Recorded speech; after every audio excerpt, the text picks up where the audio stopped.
संघ की वार्षिक बैठक के खत्म होते ही नागपुर के सांसद नितिन गडकरी का जो बयान सामने आया उसने तहलका मचा दिया।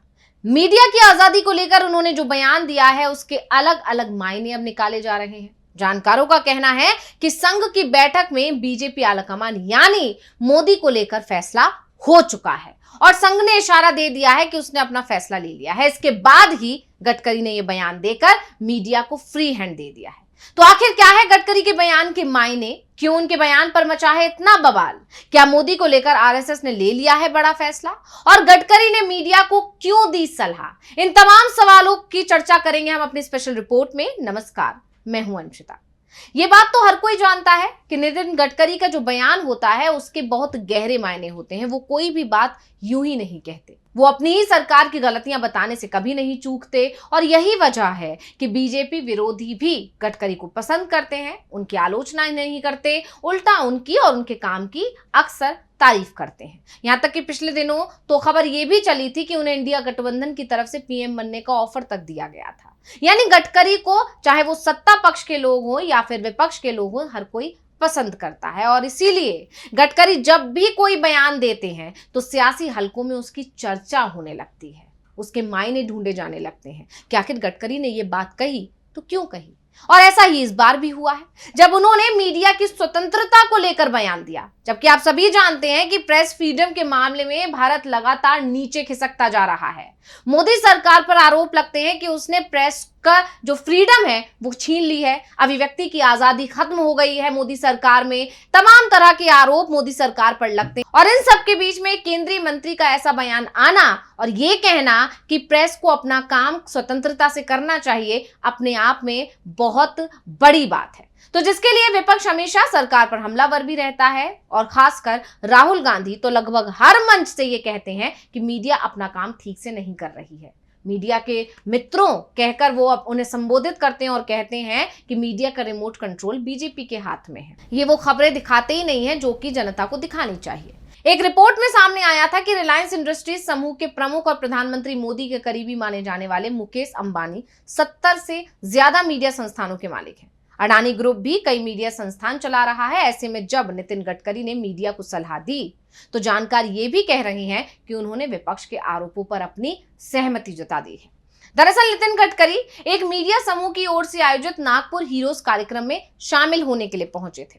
कार्यक्रम को संबोधित कर रहे थे और उसका संबोधित करते हुए केंद्रीय मंत्री और पार्टी के वरिष्ठ नेता ने मीडिया से कहा कि अगर उन्हें उनके मंत्रालय में कोई गड़बड़ी नजर आए तो वो उसकी कड़ी निंदा करें। गडकरी ने कहा कि मान्यता और सम्मान आपके व्यक्तित्व से नहीं बल्कि आपके चरित्र और गुणों से मिलता है।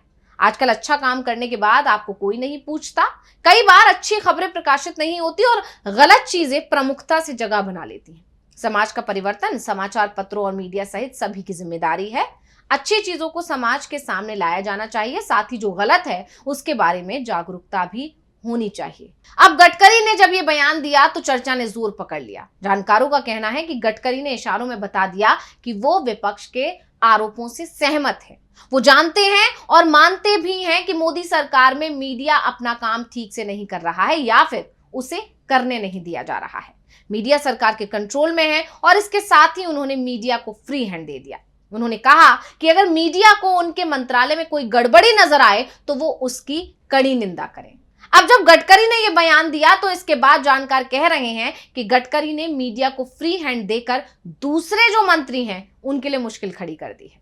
यहां तक कि खुद पीएम मोदी की मुश्किल बढ़ा दी है क्योंकि उन पर ही मीडिया के सवालों के जवाब ना देने के आरोप सबसे ज्यादा लगते हैं। कहा जाता है कि वो सवालों से बचते हैं। यहां तक कि उन पर आरोप लगते हैं कि पीएम मोदी कभी कोई प्रेस कॉन्फ्रेंस नहीं करते, मीडिया को उनसे सवाल पूछने की इजाजत ही नहीं है और पीएम कैमरे के सामने आते हैं, अपनी बात कहते हैं और चले जाते हैं। मीडिया को उनसे सवाल करने की स्वतंत्रता नहीं दी गई है। अब ये तमाम आरोप लगते ही रहते हैं और इन सब के बीच में जो प्रेस फ्रीडम की रिपोर्ट्स आती रहती हैं उसमें भी लगातार भारत नीचे खिसकता जा रहा है। प्रेस फ्रीडम को लेकर कई रिपोर्ट्स जो सामने आई हैं उसमें भी ऐसे ही दावे किए जाते हैं। 2024 में आई रिपोर्ट्स विदाउट बॉर्डर्स यानी आरएसएफ की विश्व प्रेस स्वतंत्रता सूचकांक में यह बताया गया कि 176 देशों की जो सूची है उसमें भारत 159वें स्थान पर है। जबकि पिछले साल यानी इससे पहले 2023 में भारत 161वें स्थान पर था। आरएसएफ ने मोदी राज में प्रेस की स्वतंत्रता को संकट में बताया। साथ ही भारत में पत्रकारों के खिलाफ हो रही हिंसा और कुछ लोगों के हाथों में सिमटती जा रही मीडिया की बागडोर पर चिंता व्यक्त की थी। भारत पिछले साल की तुलना में इस बार 2 पायदान ऊपर कैसे चढ़ गया, इस पर भी आरएसएस ने अपनी स्पष्ट किया था। यानी आरएसएफ ने यह साफ कर दिया था कि 2 पायदान ऊपर चढ़ा जरूर है, लेकिन इसकी वजह यह नहीं है कि भारत में प्रेस को स्वतंत्रता मिली है, बल्कि इसकी वजह यह है कि उससे भी ज्यादा हालात दूसरे देशों के खराब हो गए हैं। आरएसएफ ने कहा था कि भारत का 2 का पायदान ऊपर जाना भ्रामक है, भारत के हालात और ज्यादा खराब हुए हैं, लेकिन पहले जो देश भारत से ऊपर थे उनके हालात ज्यादा खराब हुए हैं, इसलिए भारत की हालत में सुधार नजर आ रहा है। आरएसएफ ने अपनी रिपोर्ट में यह भी कहा कि हाल ही में ज्यादा कठोर कानून अपनाने के बावजूद भारत को 2 पायदान ऊपर धकेल दिया गया, लेकिन इसकी हालत अभी भी लोकतंत्र के लिए ठीक नहीं है। भारत को लेकर आरएसएफ ने यह भी लिखा था कि 2014 में नरेंद्र मोदी के सत्ता में आने के बाद से ज्यादातर मामलों में प्रेस की स्वतंत्रता की हालत खराब हो गई है।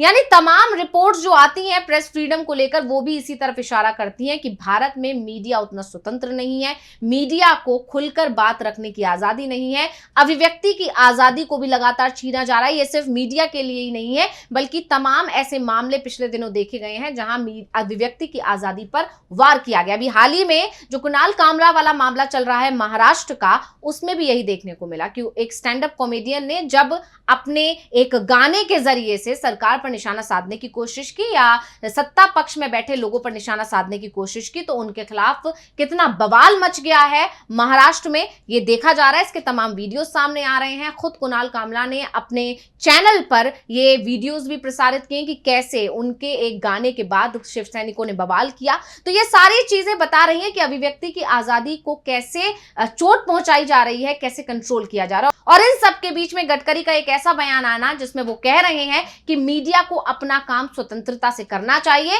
जो सही है उसे दिखाना चाहिए और जो गलत है उसे छुपाना नहीं चाहिए। वहीं गडकरी के इस बयान के बाद जानकारों का यह भी कहना है कि उनकी जो नाराजगी रहती है अपनी ही पार्टी से, अपने ही लोगों से, वो नाराजगी भी उन्होंने कहीं ना कहीं जाहिर की है और ये बता दिया है कि उनके काम को भी उस तरह से नहीं दिखाया जा रहा है जितना कि काम उनका मंत्रालय कर रहा है, और इसके उलट दूसरे मंत्रालय जो काम नहीं कर रहे हैं उसको भी अच्छी तरह प्रसारित किया जा रहा है। वहीं साफ तौर पर जानकारों का कहना है कि उनका इशारा कहीं ना कहीं बीजेपी आलाकमान की तरफ था। झूठ प्रसारित करने को लेकर उन्होंने मीडिया पर निशाना साधा है कि जो नहीं है वो दिखाया जा रहा है। अब इन सब के पीछे यानी गडकरी का जब अचानक से ये बयान आया तो इसकी टाइमिंग पर सवाल खड़े हो रहे हैं, और क्योंकि टाइमिंग पे गौर करने वाली बात यह है कि अभी हाल ही में आरएसएस की बैठक चल रही थी, वार्षिक बैठक चल रही थी, उसमें बड़े फैसले लिए गए हैं। दावा किया जा रहा है कि बीजेपी अध्यक्ष का नाम फाइनल हो चुका है और उसके बाद प्रधानमंत्री के नाम पर भी चर्चा हुई है और उस पर भी लगभग सारी बात फाइनल हो चुकी है। और उसके बाद नितिन गडकरी को इशारा मिला है और आरएसएस से इशारा मिलने के बाद ही नितिन गडकरी ने आगे आकर शुरुआत मीडिया से की है और उन्होंने कहा है कि जो है वो दिखाना शुरू कीजिए, और इसी के साथ ही अब उनके बयान ने तहलका मचा दिया है। तो रिपोर्ट आपको कैसी लगी हमें कमेंट करके अपनी राय जरूर दीजिएगा। इसी के साथ मुझे दीजिए इजाजत। देखते रहिए DV लाइव। नमस्कार।